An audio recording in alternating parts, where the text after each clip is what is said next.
ही सब कुछ समझ गया हो। यानी उनके पता नहीं चला इंग्लिश में प्रेस्टीज यानी क्या है, प्रतिष्ठा क्या है, लेकिन उनके गुस्से पर से उसे सब कुछ वो बात समझ गया हो मदन। मैनेजर से सिर दर्द का बहाना यानी कि उनके गुस्सा हुआ। आज तक कभी उससे गुस्सा नहीं होते थे जगदीश बाबू, लेकिन गुस्सा होने के बाद मैनेजर से सिर दर्द का बहाना करके वह घंटों शिक्षिका यानी कि अपनी छुट्टी लेकर हमेशा जाकर घर में एक जगह पर जो शिष्यता भरता हुआ जो भर कर रोता रहता है ज़ोर ज़ोर से। रोने पर उनके अंतर की व्यथा शांत हो गई थी। उसने कुछ नीचे किया और उसने कुछ सोचा और फिर अपने काम में लग गया कि आज के बाद में उनको दाजू यानी बड़ा भाई कहकर नहीं पुकारूंगा, मैं अपने काम में हमेशा व्यस्त रहता रहूँगा और इतना मैं दिमाग में रखूँगा नहीं। मदन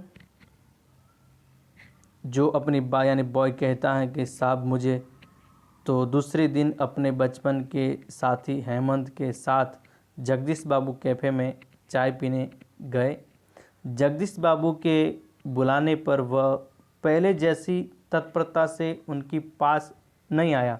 यानी इतनी बार बुलाने के बाद उनको पुकारते, लेकिन जो पहले थी तात्पर्यता उनके प्रति, जो इतना लगाव था मदन और जगदीश के प्रति, वो अभी जो मदन ने उतना दिया नहीं क्योंकि गुस्से हुए तो, यानी तत्परता से उनके पास नहीं आए जितने पहले आ जाते थे। उनके दोबारा बुलाने पर भी ही आया, यानी बार बार, मतलब कि एक बार पहले जैसे भी आते थे तुरंत आ जाता, लेकिन पुकारने बाद भी नहीं आया। लेकिन दूसरी बार उनको पुकारते हैं तो वहाँ पर आ जाता है। आज उसके मुंह पर न पहले जैसी मुस्कान थी और न उसने दाजू कहा, और दाजू क्या लाऊं, क्या कहा, ये सब कुछ कहा, कुछ भी नहीं। हेमंत ने मदन से उसका नाम पूछा तो वह चुप रहा, लेकिन फिर भी जो जगदीश बाबू का मित्र था जो हेमंत, उसने उसे छोटू यानी कि मदन को उसे बोलते हैं कि आपका नाम क्या है, लेकिन पूछा तो भी वो चुप रहता है। जगदीश बाबू ने आंखें उठाकर मदन की ओर देखा तो उन्हें लगा जैसे अभी वह ज्वालामुखी सा फूट पड़ेगा, ऐसा उनको लग रहा था। मानो कि उनकी आंखों में भले ही देखते मतलब उनकी ज्वालामुखी यानी कितना गुस्सा उनके अंदर हो, ऐसा महसूस होता था जगदीश बाबू को। हेमंत ने दोबारा नाम पूछा तो बॉय कहते हैं साहब मुझे मदन के नाम से मुझे जानते हैं, और उनका जो मूड आया तो उसने अपना नाम बता दिया कि मेरा नाम मदन है। तो अंत में मैं ये बात बताऊं कि जगदीश बाबू की दाजू की जो कहानी के बाल मन की जो संवेदना का जो मार्मिक चित्रण इस कहानी में है, तो दाजू कहानी का मुख्य पात्र मदन 9-10 बरस का जो बाल मजदूर है। कैफ़े में आए जगदीश बाबू से परिचित होने पर उसे बहुत खुश हुई थी और खुशी मिली थी। वे उनके गांव के पड़ोस के गांव के थे जहां बड़े भाई को दाजू कहते हैं।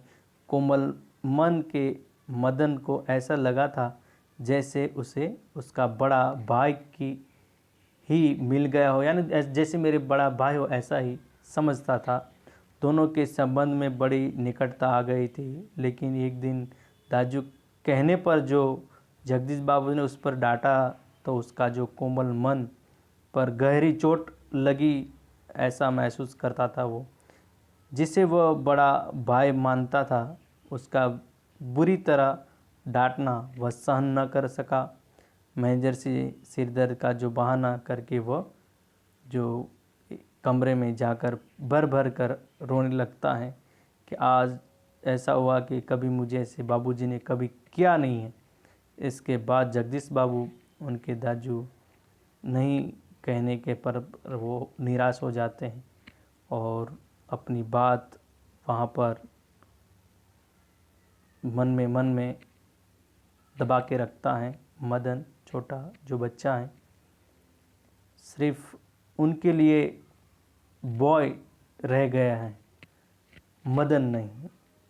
तो इस तरह से अपनी जो बात है दाजू की जो कहानी इस तरह से यहाँ पर समाप्त होती है और इनका आपको स्वाध्याय पूर्ण करना है।